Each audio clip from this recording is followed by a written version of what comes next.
Күндердің күнінде үйді әрдайым әсем деп, сәндеуді жақсы көретін Зейнеп есімді әйел болыпты. Ол өте дәулетті еді.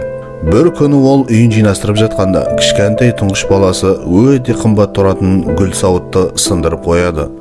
Ол қайта қалпына келместей шашылып қалады.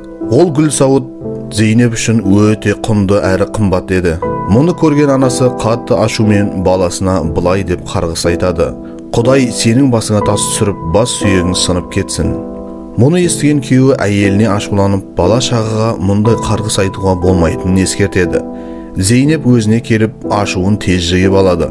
Өзінің айтқан сөзіне қатты өкініп, ашумен шығып кетті деп өзін жұбатумен болады.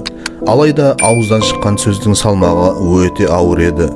Арада жылдар өтіп, Зейнеп балаларының базарлығында өмір сүре береді. Әлгі тұңғыш баласы ер жетіп, оқуды тамамдап, жақсы қызметке орналасады. Анасы болса, енді оған жар іздеуге кірісіп, тезірек немере сүйгісі келеді. Шынымен де көп ұзамай баласы жар тауып, некелесіп, отбасын құрады. Бір күні әкесі баласын ертіп, жаңа тұрғызып жатқан үйдің жағдайын көріп қайтуға барады. Содан баласы құрылыс нысанында жүргенде, кенет төбеден тас құлап, оның басына тиеді. Бала ес-түссіз талып қалады. Барлығы бірдей жедел жәрдем шақырып, оны дереу ауруханаға жеткізеді. Сосын әкесі Зейнепке хабарласып болған мән-жайды баяндайды.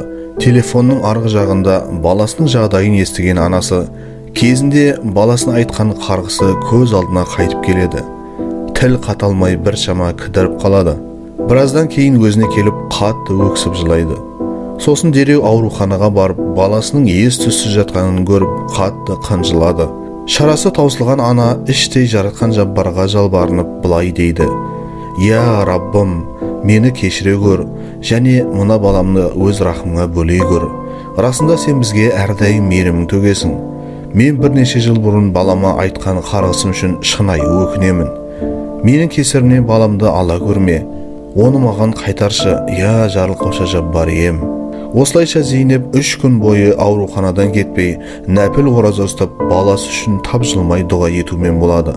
Нәтижесінде құлшылығы мен дұғасы қабыл болып, баласы есін жиып, анасына қайта оралады. Осылайша қарғыс айтып, қапыда қалған Зейнеп енді өмір бойы бала шағасына тек жақсы дұға етумен болған екен.